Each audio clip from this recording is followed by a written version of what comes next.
I ara què fem? Joan Milian, què m'has preparat per ací? Àlex, va, agafa cadira perquè arribes tard a la classe, que t'he preparat una classe. Jo soc molt tardona, tota la vida. Però Tota la tardona vida m'ha sempre. passat. Escolta, això què és? És que ja t'ho he dit abans, és el Dia Mundial de l'Educació i per això jo volia parlar, com no, podem donar veu de l'escola rural. L'escola rural, que té gran importància i hi ha que posar-la en valor, perquè si no n'hi ha molts xiques que no podrien anar al col·le. Exacte, que no hi ha molts de pobles que no poden tindre escola, però espera, que em diuen per l'orellera, Àlex, Què? Què t'han dit? que tenim un examen sorpresa. No em digues. Examen sorpresa. Tu havies estudiat?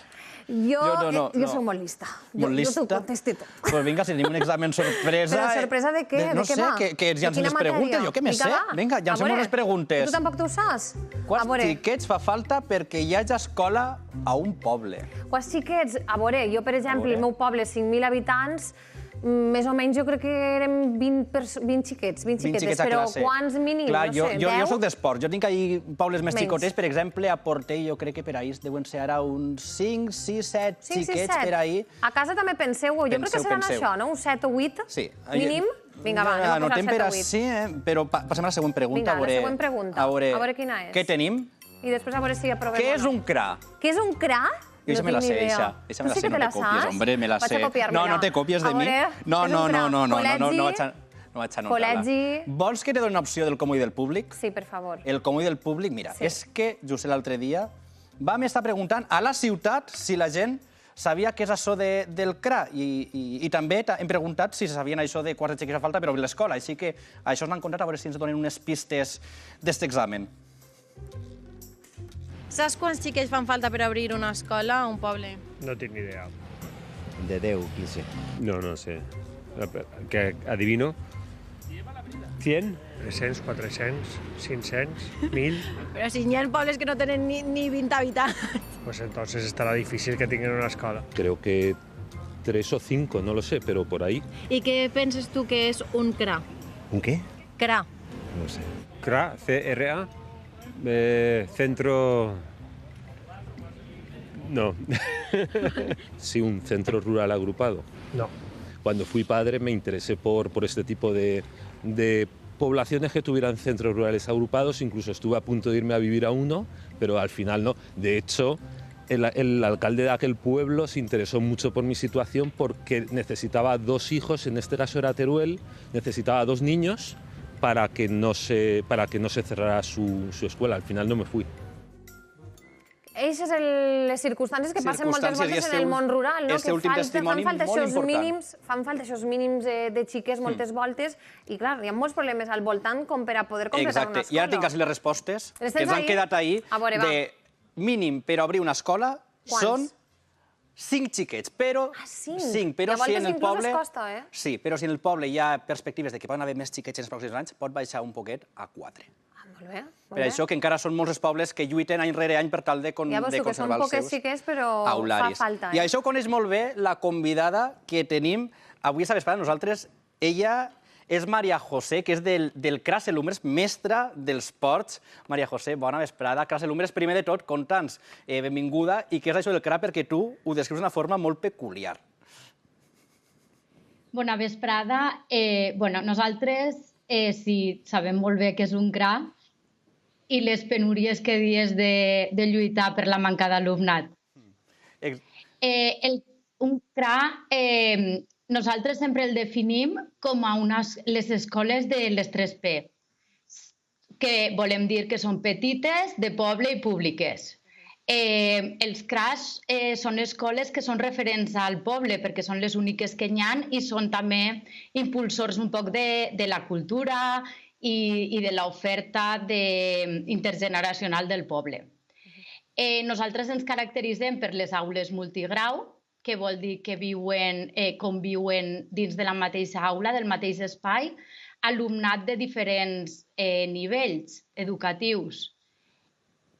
I després, un altre dels trets característics dels CRAs és que no tenim passadissos, que els nostres passadissos són carreteres, perquè en ells hi ha mestres que no ens manegem, que estem fixes en un aulari, i altres que normalment són els especialistes que per donar la seva especialitat tenen que desplaçar-se durant la jornada.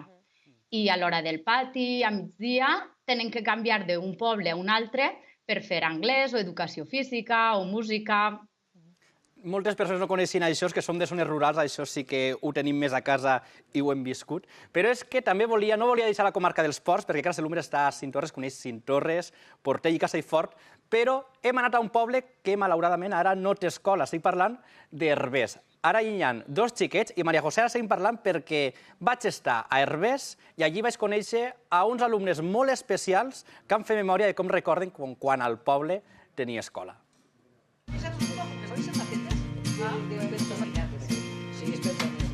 La primera mestra que vaig tindre, que tenia 6 anys, i era una mestra que la volia moltíssim, que es deia Florinda. Entràvem als 6 anys a escola. El curiós és d'anar de totes les edats al mateix mestre i que cada un estava a un nivell diferent i tots anàvem junts. De matí se feia, diguem, classe de lo que tocare, d'història, matemàtiques, el que tocare, i després a les tardes a cosir. Jo venia d'un mas, sí, tots els dies caminant, quan feia bona hora, i quan ja feia més fred me quedava a casa d'uns tios, en una cosita meua, o, bueno...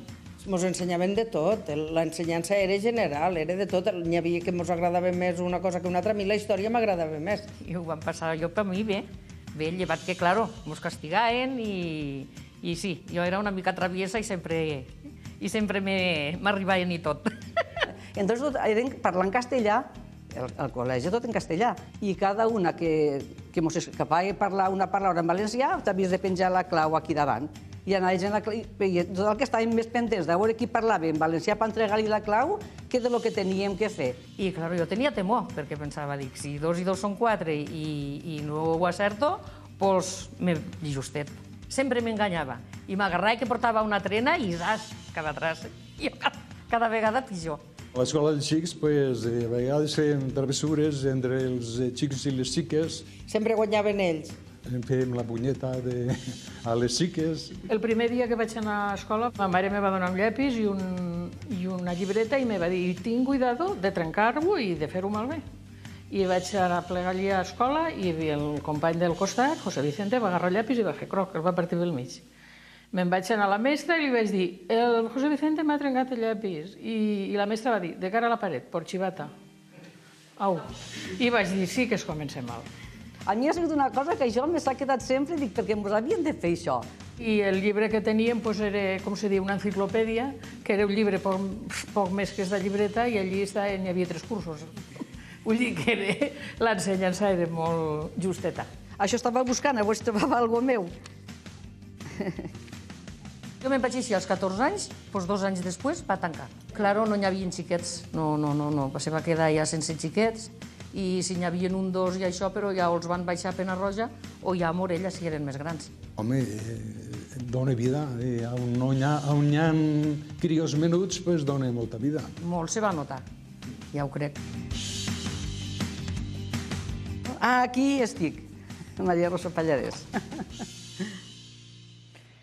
Que xulo recordar aquests moments després de tants anys, tornar al teu col·le, malauradament col·les que ja no existeixen, que ja no estan en funcionament, i escoltàvem el testimoni d'aquestes dones, d'aquests homes majors, que, clar, la seva metodologia d'ensenyança, d'aprenentatge, millor dit, era molt diferent al d'avui en dia.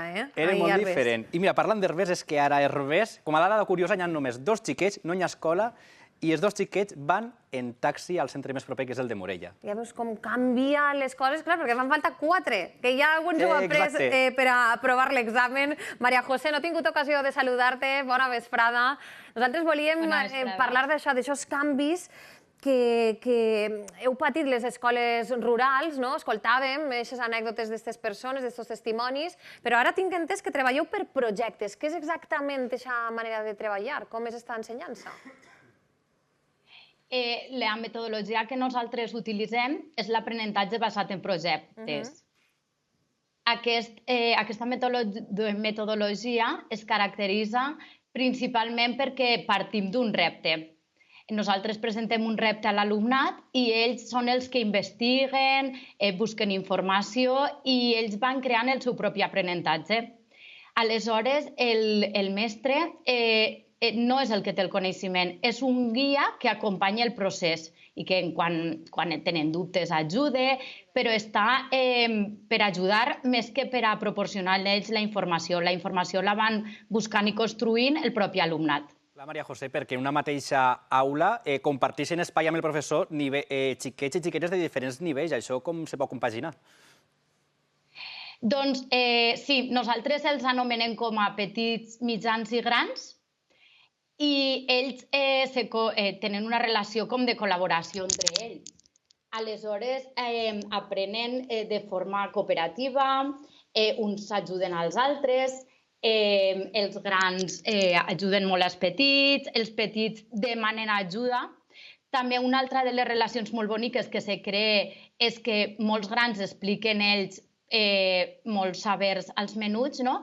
I utilitzen un vocabulari més proper a ells, per la qual cosa l'aprenentatge és molt més significatiu i arriba molt més ràpid i millor que quan ho fem un adult.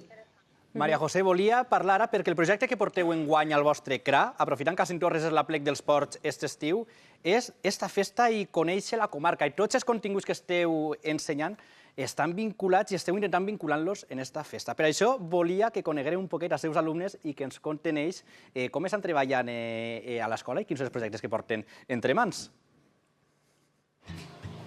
Aquest any el projecte de l'escola s'anomena Conquerim el nostre camí i per això estem estudiant coses sobre la comarca dels Ports.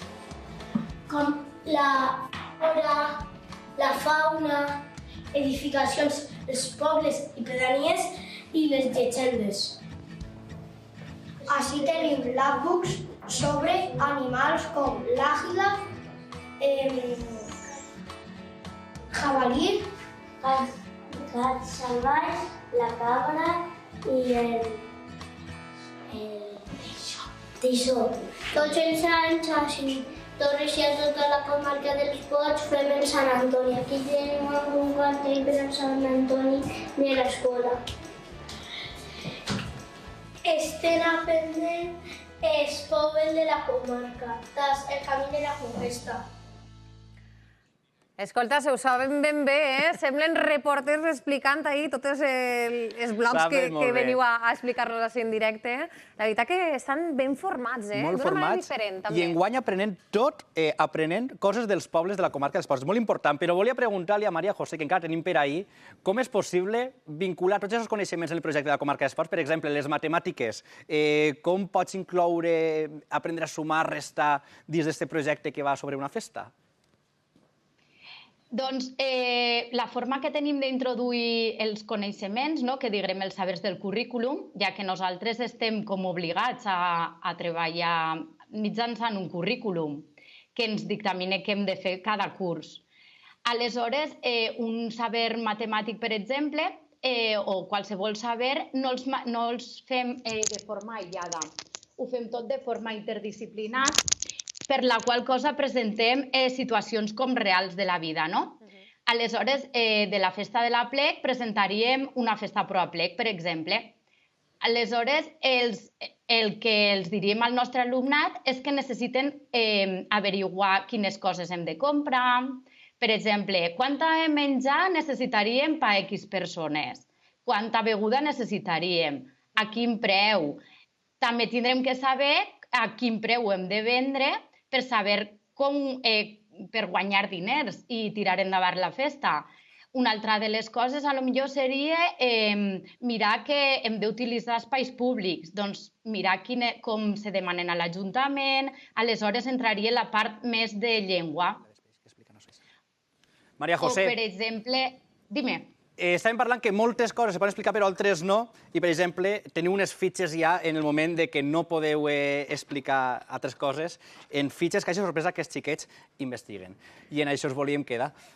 Acomiadem a Maria José Prats des d'ací, una besadeta ben gran a continuar fent aquesta tasca tan important perquè tenim dret a l'educació i tots els xiquets tenen dret a l'educació i així que reivindiquem també aquestes escoles rurals i la gran tasca que feu. Moltes gràcies, Maria José. Moltes gràcies a vosaltres. Que bé, m'ha encantat conèixer una miqueta més aquest tipus d'escoles rurals.